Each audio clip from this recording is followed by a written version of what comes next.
Hello and welcome to this course in which I'm going to show you how to use traffic exchanges the right way to drive traffic to your sites. There's a lot of negativity out there about traffic exchanges because people just don't know how to use them, and people say that it's junk traffic, but if you use it the right way it can be very effective. Okay, you got to keep in mind that traffic exchanges have been around since almost the beginning of the internet. I believe they've been around even before Google came along.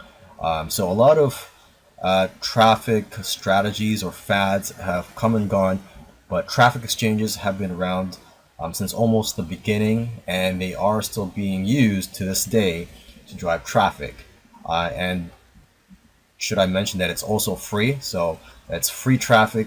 Keep that in mind if you're new to internet marketing. So this is definitely a traffic method that you should look into. So in this course, that's what I'm going to cover is how to use it the right way. Okay, so with that said, I'll see you in the next video.